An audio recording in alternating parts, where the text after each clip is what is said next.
Welcome to Ask China, a special series focusing on important subjects related to the Chinese political system. In this episode, we'll look at how China handles its relationship with the rest of the world. Since its founding in 1949, the People's Republic of China has made unprecedented diplomatic achievements, establishing diplomatic relations with 178 countries. China is playing an ever more important role in global governance and security issues, as well as in international cooperation and development. But China's role on the international stage has also come under greater scrutiny around the world, and voices of suspicion and unease often raise questions about what role China is really pursuing. How has China maintained a peaceful coexistence with other countries? What are the biggest diplomatic challenges ahead for China? I'm pleased to be joined by Ambassador Hua Liming, China's former ambassador to Iran, the UAE, the Netherlands, and the OPCW, the Organization for the Prohibition of Chemical Weapons. By the way, this series will be aired both on CGTN's new media platforms as well as on traditional TV outlets. The main idea is for our guests on site to answer questions and react to comments collected from our viewers. Earlier, my CGTN colleagues talked with some foreign nationals living here in Beijing. Here is what they want to know.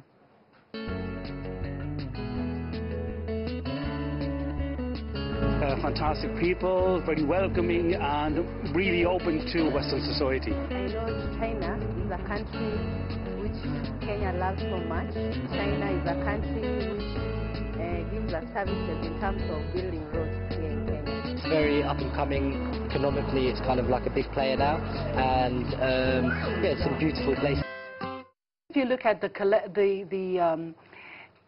nature of these words that have been used to describe China, it is interesting that they have noticed the energy, the fast-paced, the fast changes that have taken place in China. And this would be very different from 40 years ago when people first came to China.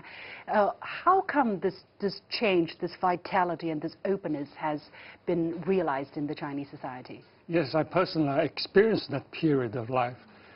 China opened the door to the world. If we look at the history of China, China's door was closed until 1840. The Opium War, British gunboats opened China's door by gunboats. And since then, for 100 years, China was invaded, China's land was occupied, and the Chinese people were massacred for 100 years, until 1949, the founding of People's Republic of China. China regained its independence and dignity. Mm-hmm. But it coincided with the Cold War between the Soviet Union and the United States. And China took the side of the Soviet Union. So China's door was semi-opened to the Soviet Union. Mm-hmm. Only after 1978, China door was really opened to all parts of the world. And then China had a very rapid growth of economy, yeah. And the situation is getting better and better. Yeah, well, the most gigantic idea, let's say, over the past 5 years has been the Belt and Road Initiative, meaning Chinese companies increasingly going out to jointly build huge infrastructure projects with other countries to bring more connectivity, more business opportunity, more employment, as well as more economic benefit and greater understanding with China. And yet some people are having mixed feelings about that. Some people are calling these projects China's geo-economic ambition and trying to gain greater political influence. How does this difference come about? How do you look at this difference of understanding or perception to China's Belt and Road? Yes, this BRI initiative has been misinterpreted by many Western media. But I think that the whole world will be benefited from the BRI program. You see, until 2013, when BRI was initiated by President Xi Jinping, China's door was open mainly to the eastern side of China, I mean Pacific, the United States, Japan, and Southeast Asia. But since then, when BRI is initiated, China a little bit turned to the West. I mean, yes, geographically. Central Asia, Middle East, Europe, and Southeast China, and the subcontinent. So this has been benefited by all these parts of the world. It means this part of the world, they have very high demands for infrastructure, for industrialization. And China have been very strong after 40 years, very strong in infrastructure and the industrialization. So China has the capability to assist these countries, the Central Asia, Middle East countries. So it has nothing to do with so-called economic expansion or geopolitical terms. We've also collected some input from the Q&A website Quora by asking some questions, and one of the questions we got is, how do you view China's place in the world in terms of politics?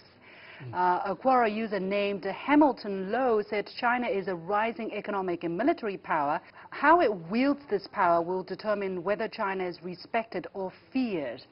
How do you look at these comments? I quite wouldn't agree with China is going to be addressing some to wield its power. To wield its power, to be feared. Especially, I don't agree with to be feared. China doesn't want to be feared by any country in the world. Of course, China wants to be respected, but respected as a equal partner of all the countries, big or small. But China doesn't want. China wants to be the friend of all countries of the world, not to be feared, even with the rapid growth and with the big economy, the second biggest economy of the world. Well, another Quora user named James Graham said that China would be better served to focus on business rather than political influence. Could you clarify the Chinese government's on this in terms of political influence in foreign countries? Is Beijing actively seeking political influence in these countries when there are greater political leverage? How does China see this issue? China has clearly announced China never seek sphere of influence in the world. Maybe that they call the political influence.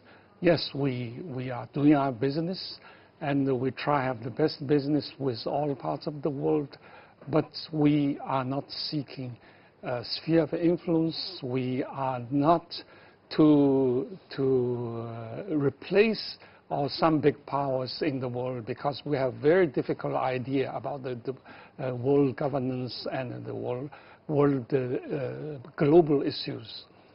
However, as China's business interaction with foreign countries deepen, especially along the Belt and Road Initiative, you will have greater political leverage, and you will have greater political assets in that country which you want to protect.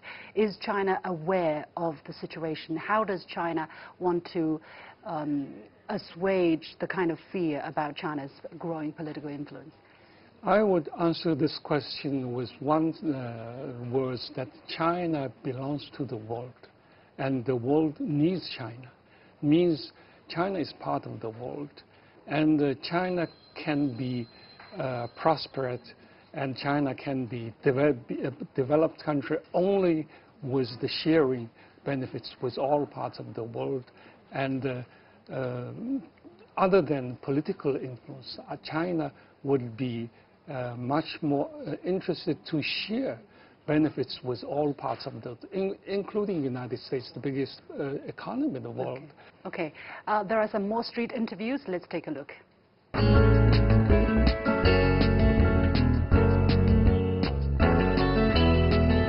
I would ask them, what do they really think about our President Trump? What's your plans for the next 10 years? I would like to know if the United States and China could live in peace. What would you like to see the future of Canadian and Chinese relations to be like?